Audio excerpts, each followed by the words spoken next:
करावासा वाटतो।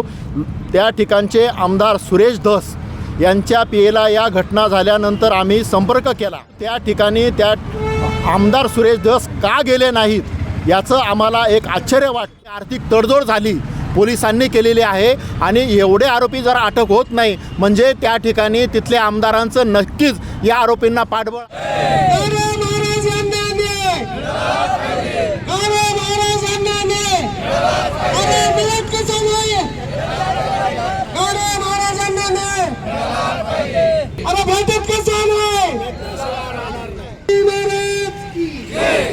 जातीवादी गुंडांना तात्काळ अटक झालीच पाहिजे। कसं नाही महाराजांच्या कुटुंबाला न्याय। जातीवादी गुंडांना तात्काळ अटक। यात बीड जिल्ह्यात दौला वडगाव तालुका आष्टी या ठिकाणी आमचं एक गाडे कुटुंब राहत होतं आणि त्या ठिकाणी संत रविदास महाराजांचं अध्ययन केंद्रसुद्धा होतं।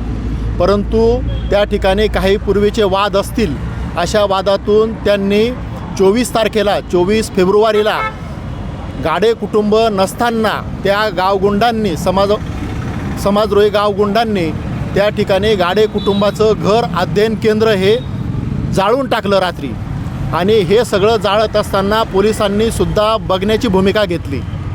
अशा या कुटुंबाला आणि संत रविदास महाराजांचं अध्ययन केंद्र जाळणाऱ्या सगळ्या आरोपींना तात्काळ अटक व्हायला पाहिजे आणि त्या ठिकाणी अध्ययन केंद्राची पुनर्बांधणी करायला पाहिजे। गाडे कुटुंबाला न्याय देत असताना पुनर्वसन करत असताना त्यांना आर्थिक मदत आणि त्यांचं घर दुकानाचं जे काही नुकसान झालेलं आहे ते त्या ठिकाणी त्यांना पूर्ववत करून देण्याची जबाबदारी आता शासनाची आहे। या ठिकाणी महत्त्वाचं या ठिकाणी मला बोलायचा उल्लेख करावासा वाटतो। त्या ठिकाणचे आमदार सुरेश धस यांच्या पियेला या घटना झाल्यानंतर आम्ही संपर्क केला आणि संपर्क करून त्यांना सांगितलं की चर्मकार समाजाचं कुटुंब आणि चर्मकार समाजाचं दैवत संत रविदास महाराज यांचं अध्ययन केंद्र जाळण्यात आलं। तुम्ही त्या ठिकाणी भेट द्या आणि पोलिसांना आणि प्रशासनाला त्या ठिकाणी निर्देश करा की मदत मिळाली पाहिजे आणि आरोपींवर कडक कारवाई व्हायला पाहिजे। परंतु त्या ठिकाणी त्या आमदार सुरेश धस का गेले नाहीत याचं आम्हाला एक आश्चर्य वाटतं। खरं म्हणजे लोकप्रतिनिधी हे सर्व समाजाला न्याय देण्याकरता त्या ठिकाणी लोकप्रतिनिधी असतात आणि अशी जर त्यांची भूमिका असेल तर चर्मकार समाजाला त्यांच्याबद्दल निश्चितपणे शंका येण्यासारखी ही घटना आहे असं मला वाटतं। आपण जर पाहिलं तर त्यांच्यावर कारवाई झाली का, गुन्हा दाखल झाला आहे? त्यांच्यावर 25 फेब्रुवारीला गुन्हा दाखल झाला आहे आणि त्या ठिकाणी 11 आरोपी करण्यात आलेले आहे। त्या ठिकाणचा सरपंच असतील किंवा सोसायटीचे चेअरमन वगैरे असे पदाधिकारी म्हणजे ते गावामध्ये कशा पद्धतीने अराजकता माजवत आहेत या घटनेहून आपल्याला दिसतं आहे। आम्ही स्वतः DYSPशी संपर्क करतो। DYSP त्या ठिकाणी उडवाउडीचे उत्तरं देतात, आश्वासन एकीकडे देतात आणि फोनसुद्धा आमच्या कुठल्या पदाधिकाऱ्याचे त्या ठिकाणी घेत नाहीत।